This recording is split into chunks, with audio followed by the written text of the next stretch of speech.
Welcome dear students. Today we will learn the third poem from Unit 1, Have You Ever Seen? Today we will also learn some interesting English expressions with the help of this funny poem. The words in it are not used in their usual meanings. So let's see if we can try to understand them.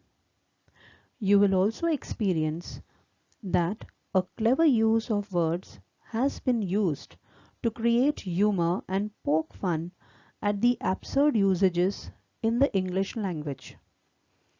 Let us have a look at the three main literary terms before we begin with the poem.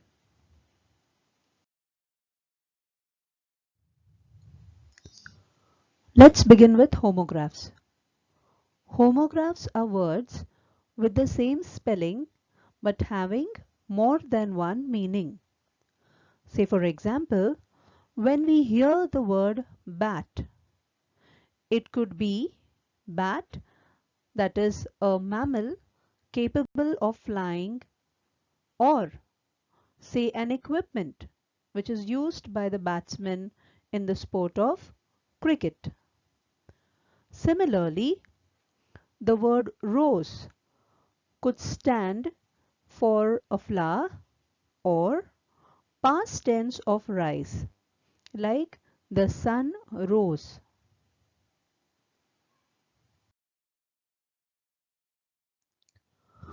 Then we have pun.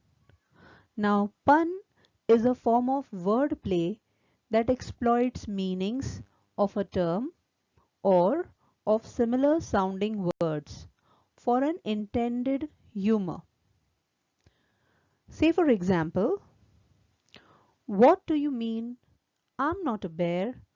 I have all the qualifications. Here the mention is about koala bear and the word play is on the word qualification. Next, in this example, why are teddy bears never hungry? They are always stuffed. Here, the intended pun is on the stuffed toy, that is, teddy bear, and this concept is linked to the word hungry. Next, why couldn't the bicycle stand up on its own? It was too tired. Now, the bicycle has two tires, right? But here the word play is on the word tired, which means exhausted. Next, why did the banana go to the doctor? It wasn't peeling well. We peel the banana to eat it, right? Here the word feeling is very smartly replaced by the word peeling. What do we notice here in the above examples? That an intended humor is created just by exploiting the meaning of words.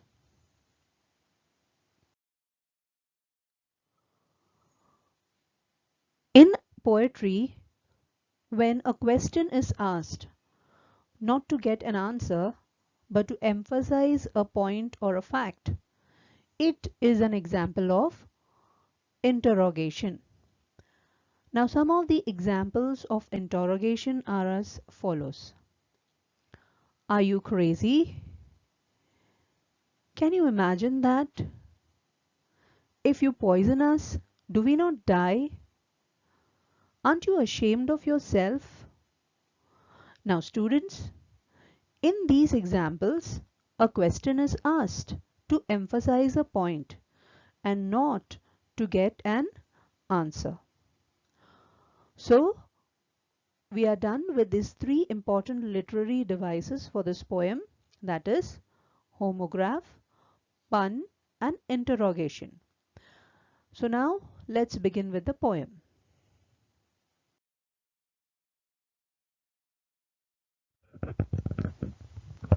Have you ever seen Anonymous? Have you ever seen a sheet on a riverbed? Or a single hair from a hammer's head? Has the foot of a mountain any toes? And is there a pair of garden hose? Does the needle ever wink its eye? Why doesn't the wing of a building fly? Can you tickle the ribs of a parasol? Or open the trunk of a tree at all? Are the teeth of a rake ever going to bite? Have the hands of a clock any left or right? Can the garden plot be deep and dark? And what is the sound of the bird's bark? Now students, this poem, Have You Ever Seen, is written by an unknown poet, that is anonymous. Anonymous because the poet does not want to disclose his identity. Now this is an interesting and an amusing poem. In this poem, the poet has made use of pun just for fun and enjoyment. In fact, pun is the common figure of speech used in each line of the poem. You will also note that interrogation has been used in every line. So let's begin with the poem.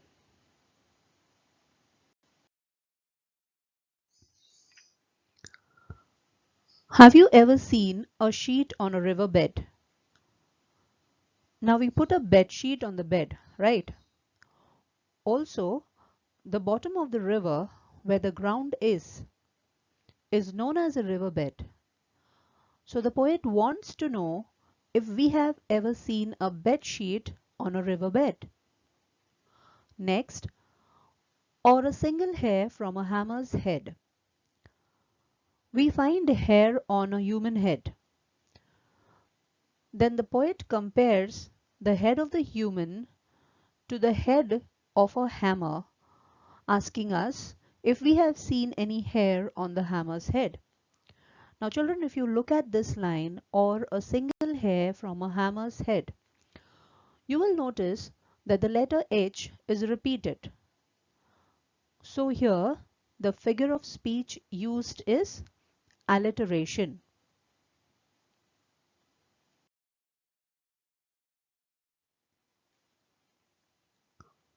Has the foot of a mountain any toes? Now check your feet, children. What have you got there? Toes, right? So to say a foot has toes. In that case, the base of a mountain. Now here the base means foot of the mountain. So the poet compares human foot to the foot of a mountain and questions the readers about the toes. And is there a pair of garden hose? Now a garden hose is a very long tube for carrying water to the garden. Alright. Whereas hose is also a skin-tight garment worn by females. As in you use a pair of socks, right? Meaning a set of two. And the poet is asking if there is a pair of garden hose, that is a set of two. Now in this line, has the foot of a mountain any toes? The foot of a mountain is personified as a human foot, and the poet wonders, where are the toes? So the figure of speech here is personification.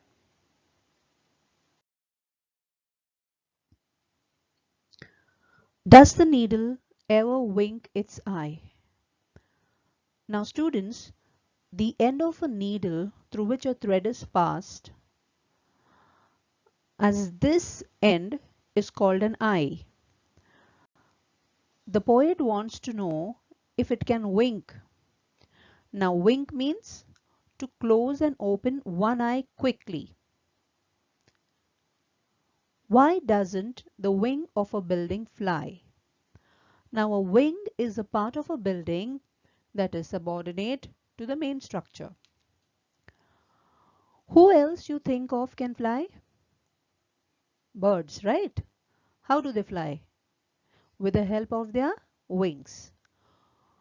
So the poet wants to know if the wing of the building can help it to fly. Now, does the needle ever wink its eye? Here, needle is given the human quality of winking. So again, the figure of speech used here is personification.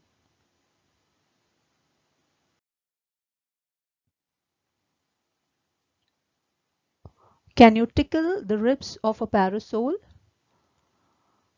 Now, parasol is like an umbrella which is used to give shade from the sun. And in the picture, you get to see the parasol with its frame. Usually when we tickle someone's tummy, the area tickled is around the rib cage, that is the ribs. In this line, the poet makes a connect with the word ribs of a human to the ribs, that is the frame of the umbrella. Or open the trunk of a tree at all. Now the trunk is the stem and main wooden axis of a tree. On the other hand, a trunk is a large container which is commonly used to hold clothes or personal belongings. You know, students, there was a time when you would find this trunk in almost every house. We don't get to rather see them much nowadays. Anyway, we see the expectation of opening a trunk box to the trunk of a tree here.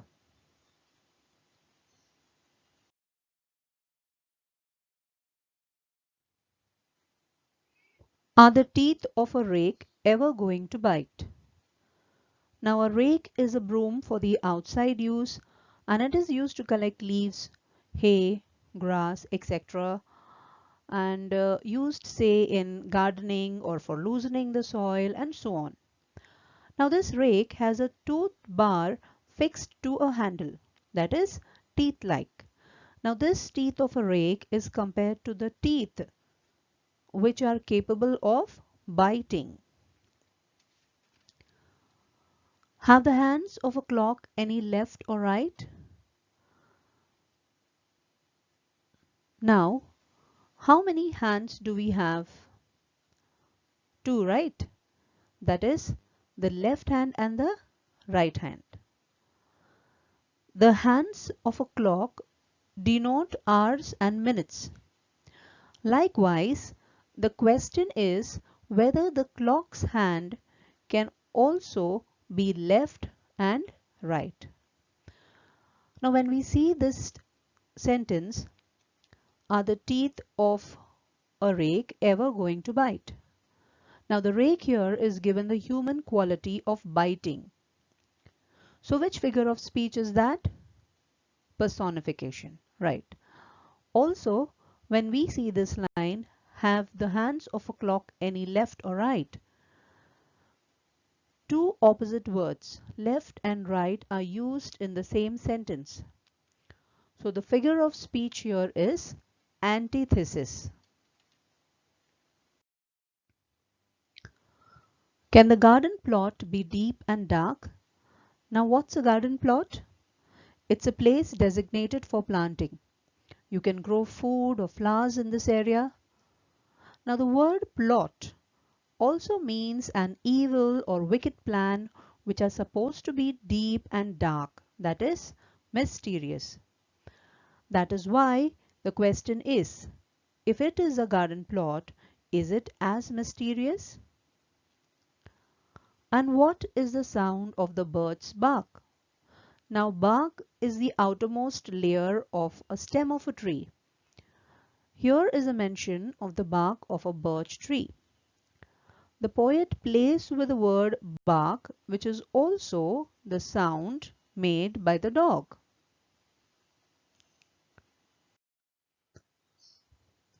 Now let's have a look at the poem. The poem has 3 stanzas.